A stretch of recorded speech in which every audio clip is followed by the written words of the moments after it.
Génesis capítulo 23 relata la muerte y sepultura de Sara, la esposa de Abraham. A ninguna otra mujer en la Biblia se le dedica tanto espacio para describir su muerte y sepultura. Sara significa princesa, y si quiere un título que podemos poner sobre este capítulo, sería Sara la princesa es sepultada con dignidad por su esposo Abraham, el príncipe. Esta pareja ha peregrinado en Canaán ya por casi 65 años. Por unos 20 años antes de eso estuvieron juntos en Harán.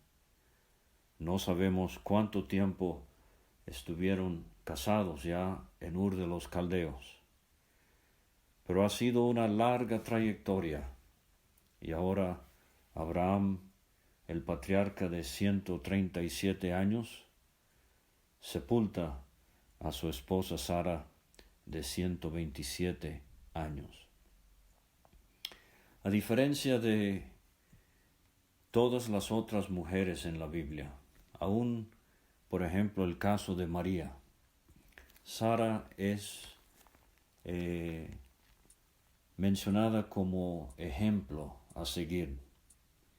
Dice Isaías 51, versículo 2, mirad a Abraham vuestro padre y a Sara que os dio a luz, porque cuando no era más que uno solo, lo llamé y lo bendije y lo multipliqué.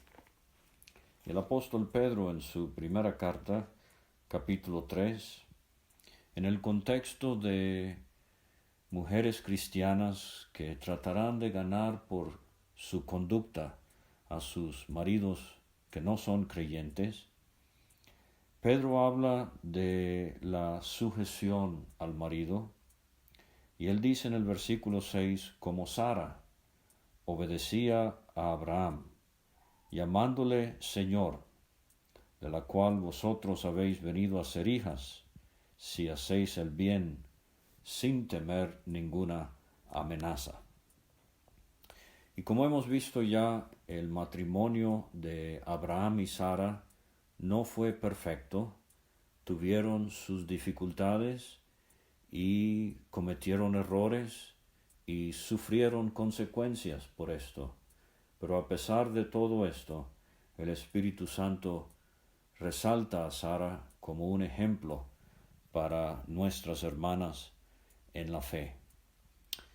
Y en Hebreos capítulo 11, el capítulo del Salón de la Fama de la Fe, se mencionan solamente a dos mujeres por nombre.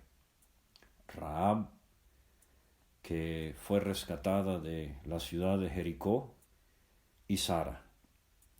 Dice Hebreos 11, versículo 11, por la fe también la misma Sara, siendo estéril, recibió fuerza para concebir y dio a luz aún fuera del tiempo de la edad, porque creyó que era fiel quien lo había prometido. Por lo cual también de uno, y ese ya casi muerto, salieron como las estrellas del cielo en multitud y como la arena innumerable que está a la orilla del mar. Entonces Sara es la madre de la nación y ha llegado el momento en que ella muere y tiene que ser sepultada.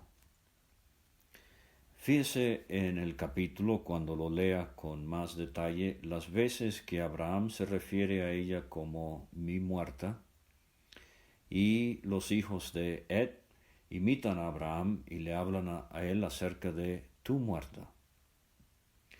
Entonces, queremos mencionar este tema solemne, a veces incómodo, sobrio, el tema de la muerte. Aparte de la venida del Señor y la gloriosa esperanza bienaventurada que tienen creyentes que van a ser arrebatados para ir al cielo con Cristo sin morir, todos tenemos que enfrentarnos a la realidad de que tarde o temprano, aparte del arrebatamiento, vamos a morir. Para el creyente, así como en el caso de Sara, el desenlace es un desenlace feliz. Ella había puesto su fe y confianza en Dios. Ella la vamos a ver en el cielo. Y como el apóstol Pablo, quizás hablo a algunos que también pueden decir que tienen el deseo de partir y estar con Cristo, lo cual es muchísimo mejor. Pero si usted no es salvo, usted está en un peligro bastante grande de que le sorprenda la muerte y no esté listo para encontrarse con Dios. El apóstol Pablo, escribiendo a los tesalonicenses, en un pasaje al cual vamos a hacer referencia otra vez en este sobrevuelo de Génesis 23, pero Pablo dice en 1 Tesalonicenses 4, versículo 13, tampoco queremos, hermanos, que ignoréis acerca de los que duermen, creyentes que han muerto, para que no os entristezcáis como los otros que no tienen esperanza. Entonces, morir sin esperanza, morir sin Cristo, morir sin Dios, es lo más trágico que le puede suceder a un ser humano. Realmente mejor no haber nacido. El capítulo lo quiero considerar de esta manera. Primeramente el versículo 1 y la primera mitad del versículo 2, vamos a ver la partida de Sara, su muerte. La segunda mitad del versículo 2 vamos a considerar la pena de Abraham, o sea, el duelo que hace por su esposa y el llanto al haberla perdido. Y del versículo 3 al versículo 6 vamos a ver la propuesta que hace Abraham a gente que vivía en esta área de Hebrón, en Canaán, y se les llama aquí en unas 6 ocasiones los hijos de Ed. Pero del versículo 7 al versículo 16 vamos a ver el pacto o el negocio que él hace con ellos, específicamente con un hombre llamado Efrón, para asegurar lugar para la sepultura de Sara. Y finalmente, versículos 17 a 20, vamos a ver la propiedad que adquiere Abraham en esta transacción que él hace con Efrón. Ahora entonces, versículos 1 y la mitad del versículo 2, la partida de Sara. Fue la vida de Sara 127 años. Esta es la única mujer en toda la Biblia de quien se nos da su edad cuando murió. 127 años. En el renombrado libro de Guinness, de los récords en el mundo, está registrada una mujer francesa que vivió 122 años. Y en el tiempo presente, 2020, entiendo que ese récord lo lleva una mujer japonesa de apellido Tanaka. Ella tiene 117 años. Y el libro Guinness dice en cada caso de que estas mujeres eran las más longevas en la historia de la humanidad. Pero omiten el nombre de Sara, 127 años.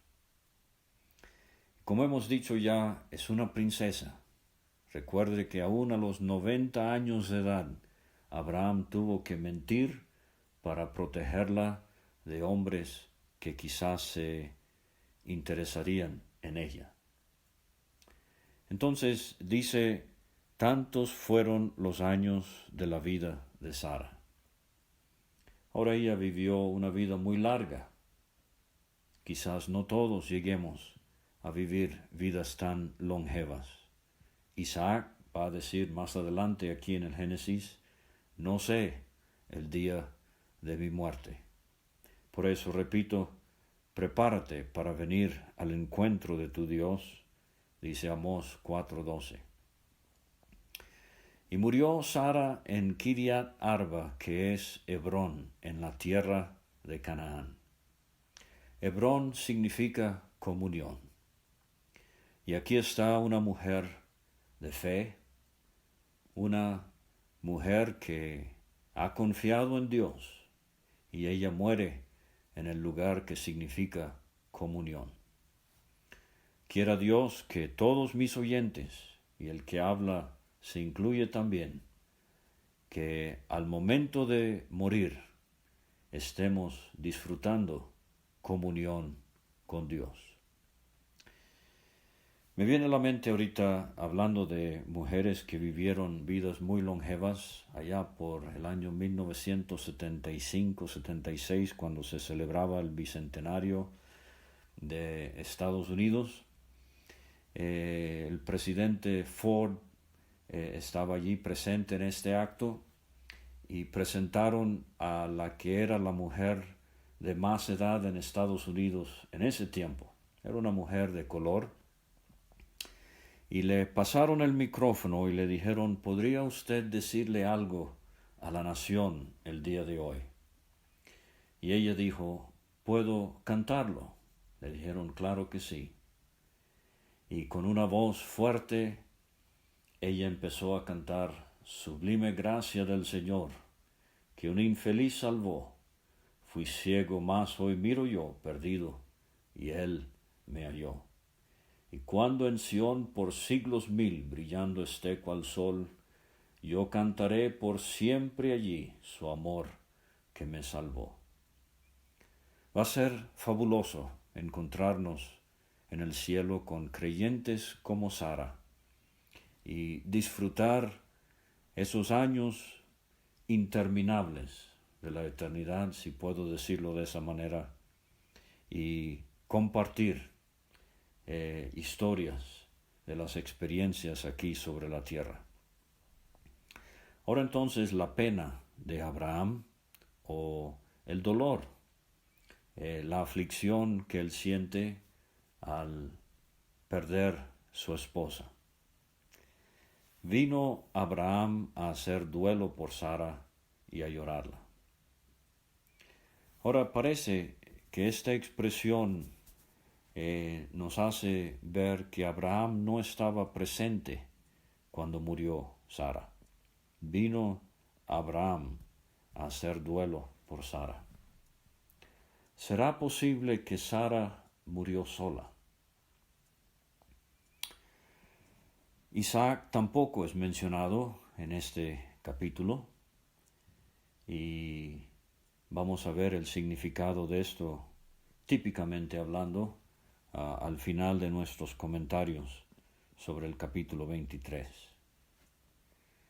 Pero estamos viviendo días de mucho dolor en esta pandemia, de personas que han tenido seres queridos infectarse con este terrible virus del COVID-19 y reciben una llamada del hospital quizás y fríamente se les dice que su pariente murió de COVID-19 y no hay posibilidad de entierro. No hay ni siquiera posibilidad de despedida. El cuerpo será o ya fue cremado. Si la persona que falleció es creyente, yo quiero consolar a sus parientes, asegurándole a la luz de la Biblia que ningún creyente muere solo. En 1 Tesalonicenses capítulo 4, versículo 14, el apóstol Pablo dice, si creemos que Jesús murió y resucitó, y lo creemos, así también traerá Dios con Jesús en el arrebatamiento a los que durmieron en él. Los que durmieron en él, realmente esa expresión significa los que durmieron o murieron físicamente por medio de él. O sea que esa frase al final del versículo 14 de 1 Tesalonicenses 4 me enseña que cuando un creyente muere, el que lo adormece en la muerte, el que como si fuera lo arrulla y le cierra los ojos en esta vida, es nada más y nada menos que el amante Jesús. El tierno Jesús que aquí lloró frente a la tumba de Lázaro es el mismo que entonces, teniendo las llaves de la muerte y del Hades, Él controla el momento en que un creyente muere, pero el creyente muere por medio de Él. O sea, Él es el instrumento que pone fin a la vida aquí sobre la tierra. Y aprendo de Lucas capítulo 16 en el caso de Lázaro, que los ángeles se encargaron de llevar a Lázaro como si fueran guardaespaldas a la presencia de Abraham. Y entonces en Hechos capítulo 7 aprendo que cuando Esteban muere, el que lo recibe allá en el cielo se pone de pie para hacerlo. No es Pedro, como muchos creen. El que recibe al creyente que ha muerto es el Señor Jesucristo. Él adormece al creyente aquí y le da la bienvenida en la gloria allá. ¡Qué esperanza! ¡Qué futuro aguarda al pueblo de Dios! Pero entonces vino Abraham a hacer duelo por Sara y a llorarla. Aunque era creyente, a Abraham le duele la separación. Como he dicho ya, son más de 80 años de matrimonio. Y ahora Abraham, un hombre de 137 años, le quedan todavía casi 40 años más de vida, pero él no lo sabe. Dios le ha dicho en el capítulo 15 que él va a ser sepultado en buena vejez, pero ahora está sin su compañera idónea, y él hace duelo. No es debilidad el hacer duelo por un ser querido que ha partido. Cada uno de nosotros maneja este proceso del duelo de manera diferente, pero Abraham hace duelo y llora. Y a lo largo de la Biblia tenemos historias de lágrimas que se derramaron cuando círculos familiares se vieron truncados. Y resalta obviamente, y lo repito, el caso de Juan capítulo 11, versículo 35, uno de los versículos más cortos en nuestra Biblia, pero tan lleno de significado. Jesús lloró. Y esto ha sido parte de la historia humana a lo largo de los siglos. Pero ¿qué día será cuando se cumplan las palabras de Apocalipsis capítulo 21 y el versículo 4? Enjugará Dios toda lágrima de los ojos de ellos, y ya no habrá muerte, ni habrá más llanto, ni clamor, ni dolor, porque las primeras cosas pasaron. Pero por lo pronto, Dios ha puesto en nuestros cuerpos glándulas lacrimógenas, que entre sus muchas funciones tienen la función de hacer derramar lágrimas cuando hay estos momentos de profunda tristeza. Pero entonces tenemos en el versículo 3 al versículo 6 la propuesta que hace Abraham a estos hijos de Ed que vivían en la vecindad allí alrededor de Kiriat Arba, que es Hebrón. Y fíjese el versículo 3 dice, se levantó Abraham delante de su muerta. El duelo depende, como he dicho, los judíos hacían duelo por 30 días, los egipcios 70 días. Pero llegó el momento en que el duelo por Sara y el llanto y el dolor llega a un punto en el cual, como si fuera, Abraham dice, ya es suficiente. Sara ha muerto, tengo que sepultarla y tengo que seguir con mi vida para Dios. Se levantó Abraham de delante de su muerta y habló a los hijos de Ed, diciendo. Ahora, Ed era un bisnieto de Noé. Esto lo aprendemos de Génesis capítulo 10. Noé tuvo 3 hijos, uno de ellos se llamaba Cam, y Cam tuvo un hijo que se llamaba Canaán, y Canaán tuvo un hijo que se llamaba Ed.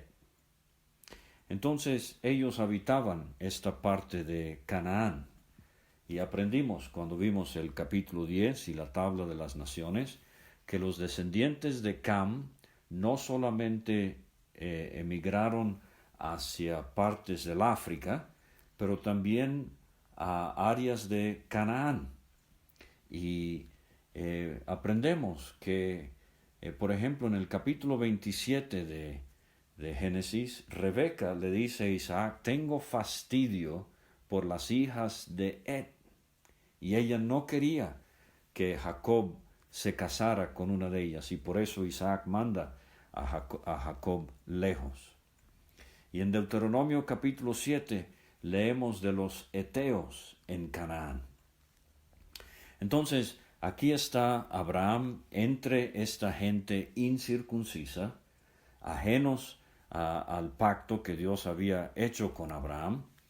Y él dice en el versículo 4, extranjero y forastero soy entre vosotros, dadme propiedad para sepultura entre vosotros, y sepultaré mi muerta de delante de mí. Y respondieron los hijos de Ed a Abraham y le dijeron, óyenos, Señor nuestro, eres un príncipe de Dios entre nosotros. Yo diría que este es el versículo clave del capítulo. En lo mejor de nuestros sepulcros, sepulta a tu muerta, ninguno de nosotros te negará su sepulcro, ni te impedirá que entierres tu muerta. Ahora fíjese la cortesía con que este hombre de Dios, este amigo de Dios, este patriarca, se porta entre los hijos de Ed, hombres incrédulos, paganos, incircuncisos. Y es sumamente llamativo que él dice, extranjero y forastero soy entre vosotros. Él no quiere ir a Mesopotamia a sepultar a Sara.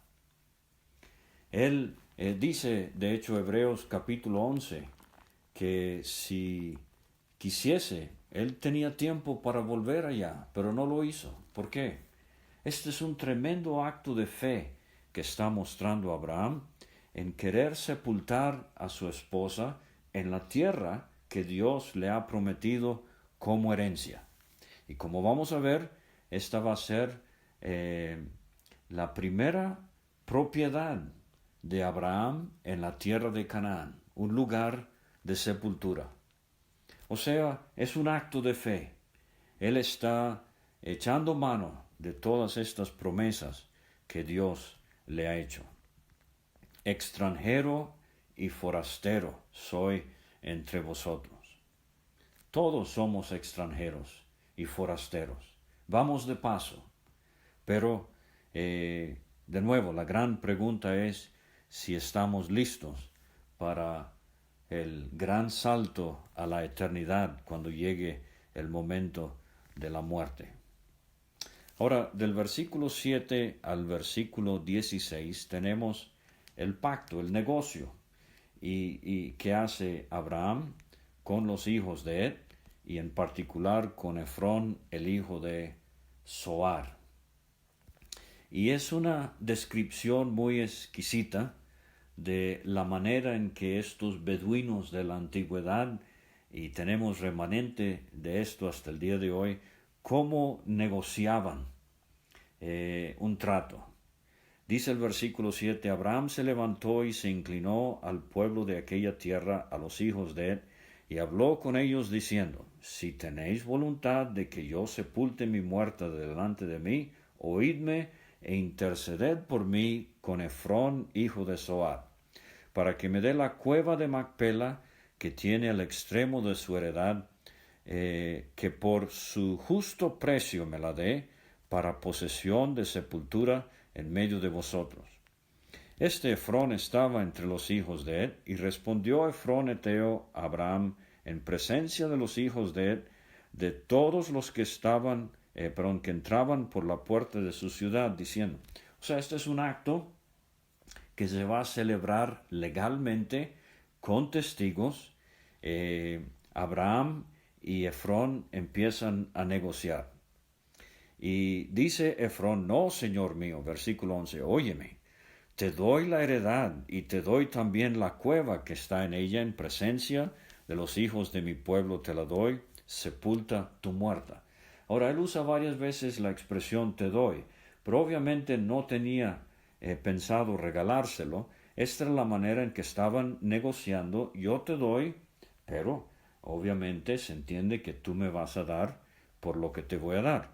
Pero lo que quiero notar es que él de una vez ofrece no solamente la cueva, sino también la heredad. Te doy la heredad y te doy también la cueva.